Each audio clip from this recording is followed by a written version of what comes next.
Ya pemirsa, tingginya angka golongan putih atau golput pada Pilkada serentak 2024 memunculkan perdebatan terkait dengan efektivitas dari sistem pemilu yang ada saat ini. Kemudian sejumlah anggota DPR memunculkan wacana Iya. untuk mengembalikan pemilihan kepala daerah kepada anggota DPR.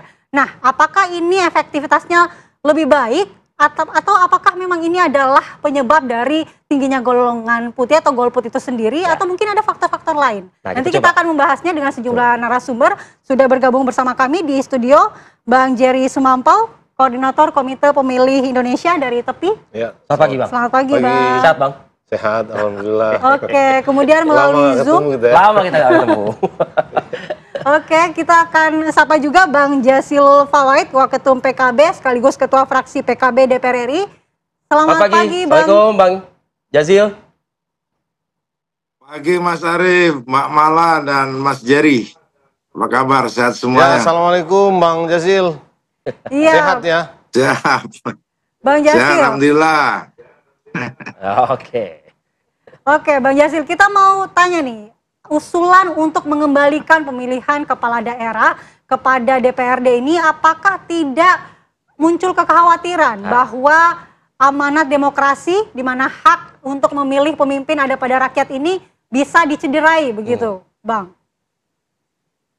Saya pikir kita kembali kepada konstitusi kita.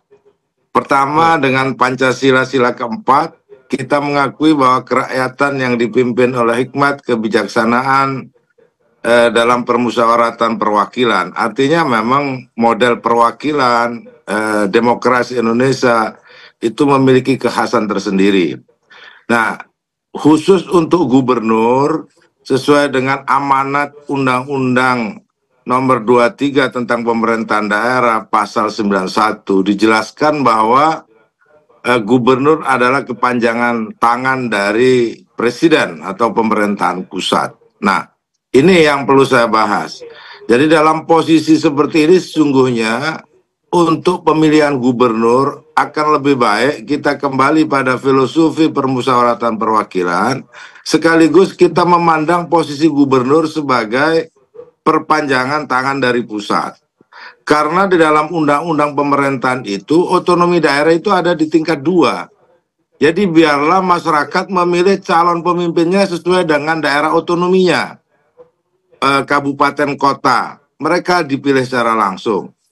Yang kedua, secara teknis, kami ini mengalami sendiri ketika calon gubernurnya diusung oleh partai, katakanlah PKB, tapi bupati dan wali kotanya berbeda-beda partai. Yang kemudian itu tidak akan matching juga. Tidak mungkin semua pengurus PKB akan memilih calon gubernur A, karena memang di tingkat 2-nya berbeda pilihannya. Nah, ini juga menjadi kerumitan. Yang ketiga, soal efektivitas anggaran. Jadi, bagi kami, sebagai evaluasi terhadap rendahnya partisipasi pemilih di tingkat gubernur, juga posisi gubernur, efektivitas anggaran, dan juga otonomi di tingkat 2, maka pilkada untuk gubernur dilaksanakan melalui permusyawaratan perwakilan dilakukan oleh DPRD.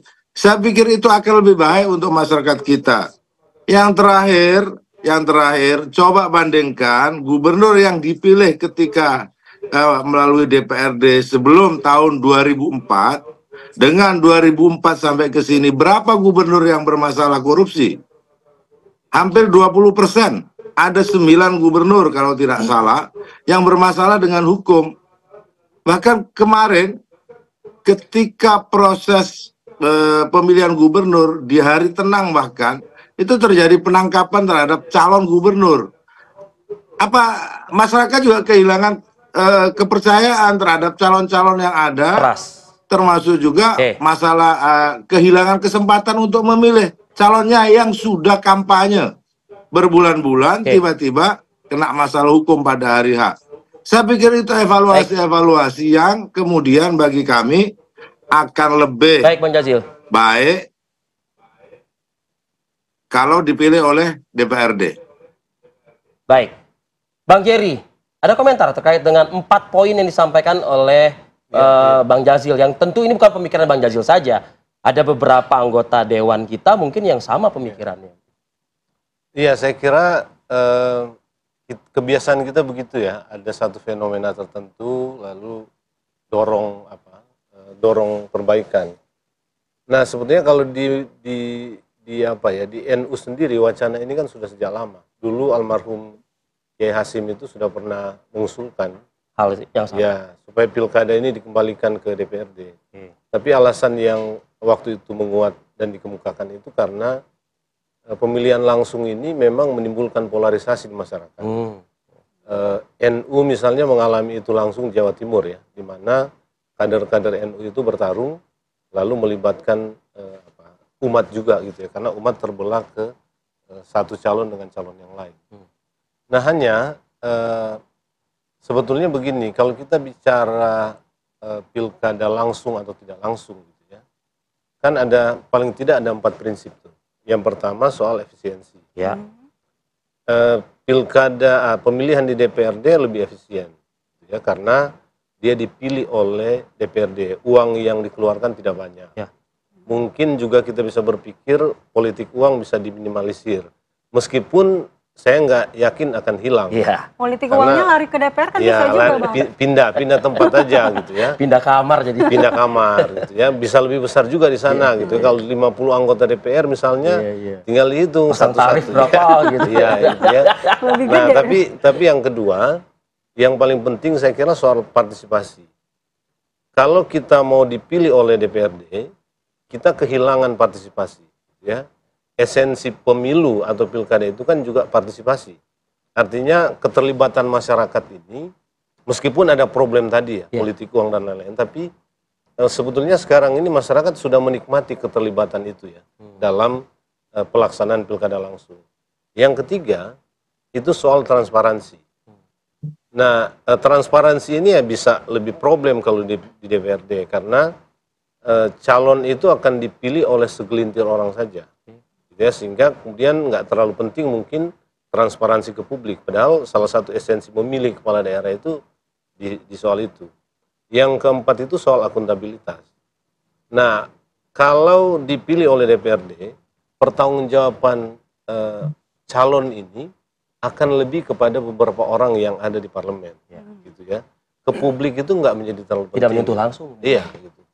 Nah, cuma begini, wacana tentang pilgub itu dipilih oleh DPRD, wali kota dan bupati itu dipilih oleh secara langsung, itu juga sudah sejak lama sebetulnya. Nah, hanya menurut saya kalau kita kembalikan itu kepada mekanisme sebelumnya, ya kita harus pikirkan betul sebetulnya.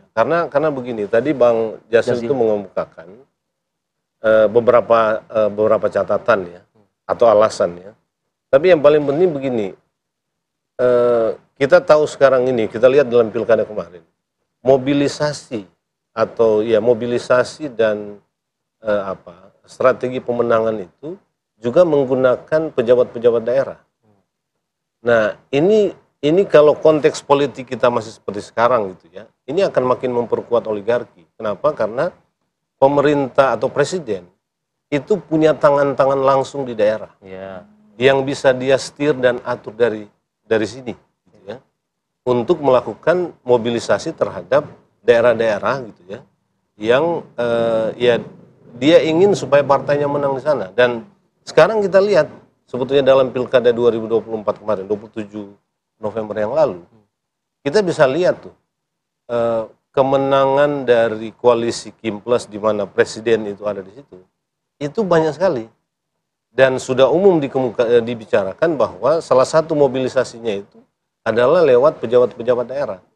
Gitu. Jadi betul bahwa gubernur itu adalah perpanjangan tangan pemerintahan pusat, gitu ya. Tetapi dalam konteks politik kita sekarang, bukan tidak mungkin. Saya kira kita harus timbang betul ini, karena ini akan jadi alat politik pemerintah pusat, gitu ya, untuk kepentingan-kepentingan yang pragmatis ya, atau kepentingan-kepentingan lain yang mungkin tidak terlalu berkontribusi kepada persoalan atau problematika kebijakan-kebijakan di daerah untuk perbaikan. Yang saya tangkap dari 4 poin yang disampaikan Bang Jazil tadi, kalau dijelaskan oleh Anda, kayaknya khawatirnya lebih banyak mudaratnya daripada manfaatnya. Iya, saya berpikir seperti itu ya. Iya kan? Saya berpikir seperti itu karena. Atau begini Bang Jerry, kalau memang tadi kan usulannya poinnya adalah gubernur bisa dipilih oleh DPR, sementara pemilihan langsungnya itu boleh untuk wali kota dan kabupaten. Kalau memang gubernur dianggap sebagai jabatan yang administratif, sementara untuk wali kota dan bupati itu lebih politik dan menyentuh rakyat, kenapa bukan peran gubernurnya aja yang diperbaiki atau direvisi begitu? Sebetulnya bisa begitu, tapi revisi peran ini kan juga terkait dengan pemilihan langsung, karena kalau di administratif, memang yang nggak terlalu penting dipilih oleh rakyat, kan gitu, karena sifatnya administratif. Jadi dia ditunjuk aja, gitu. Ngapain dipilih oleh DPRD? Karena kalau dipilih oleh DPRD, itu kan sebetulnya logikanya dia representasi rakyat juga, gitu kan? Nah kalau mau di administratif, nggak usah pakai pilihan, nggak usah pakai pemilihan, ditunjuk aja oleh pemerintah pusat. Meskipun ada bahaya yang tadi saya kemukakan ya, karena dia akan jadi alat politik pemerintah pusat gitu untuk tujuan-tujuannya sendiri.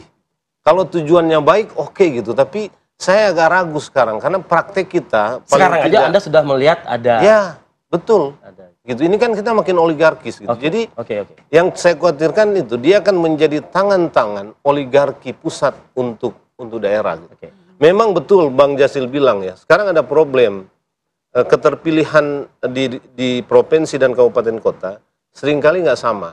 Banyak keluhan gubernur misalnya. Ini kita susah berkoordinasi, berkomunikasi. Betul, kalau gubernur undang bupati dan wali kota di provinsi itu, kalau dia tidak satu partai gitu, atau nggak sama apanya, dia kirim sekdanya terus. Gitu. Padahal sekda ini dia punya kewenangan administratif saja.